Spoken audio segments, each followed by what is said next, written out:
une certaine idée de l'enseignement de la salsa.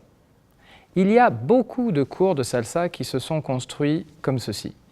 Alors, on a un prof avec une assistante qui se mettent au milieu de la salle avec les élèves en cercle autour d'eux. Le prof va montrer et expliquer une passe. Et là, il va vous dire « faites comme moi ». Voilà, ça, c'est le standard. Et là, on a vraiment un problème. Que va-t-il se passer ensuite? Imaginons de nouveaux élèves débutants. Ils sont hyper motivés et impatients d'apprendre à danser. Le garçon va essayer de reproduire ce que vient de lui montrer le prof. Comme il est débutant et qu'il n'y connaît rien, il va forcément mal copier.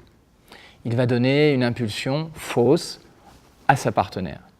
La fille va donc se caler par rapport à un référentiel qui est faux et sa réponse sera par conséquent inexacte. Comme dans la quasi-totalité des cas, le prof ne vient pas corriger l'élève, celui-ci va en toute bonne foi penser que ce qu'il fait est juste et il va donc systématiser une mauvaise impulsion. Quelques minutes après, on change de partenaire, la fille se retrouve avec un nouveau partenaire qui a été formé ou plutôt déformé de la même manière. Il lui donne donc une impulsion médiocre, mais médiocre différemment du danseur précédent. Et ainsi de suite. C'est cette somme d'approximations qui va produire une danse médiocre, techniquement dure, limitée en confort, vitesse et en ambition chorégraphique. En général, cela se traduit par ce que j'appelle le push and pull, je te pousse, tu me tires. Voilà comment aujourd'hui la majorité des danseurs est formée. Avec ce type d'enseignement, on ne fera pas de la danse, mais de la dansouille. On a l'illusion de s'amuser.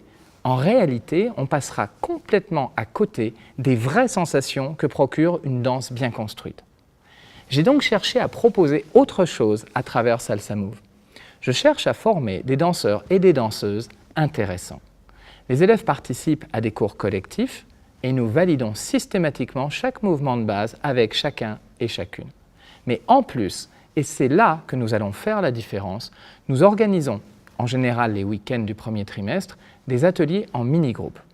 Pendant ces cours individualisés, nous nous assurons que les 6 mouvements de base qui composent la salsa sont réalisés à la perfection. Du coup, lorsque l'élève retourne au cours collectif, il est nettement meilleur, il aide les autres. Le cours progresse donc beaucoup plus vite. En travaillant de cette façon, j'investis sur mes élèves et je les transforme en relais pédagogiques. C'est pour ça que j'arrive à produire des danseurs de qualité en seulement 9 mois pour la salsa cubaine. Après, si on a de très grands groupes à gérer, il faudra peut-être travailler différemment, par exemple en utilisant des élèves de 2e année pour gérer les débutants.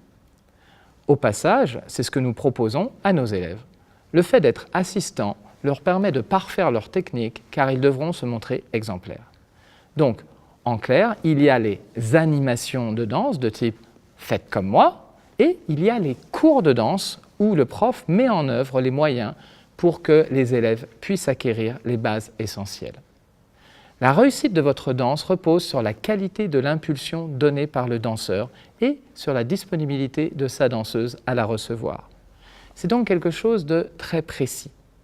Donc, si on prend le temps de le travailler, on permet à chaque élève de donner le meilleur de lui-même et d'accéder à des sensations vraiment exceptionnelles.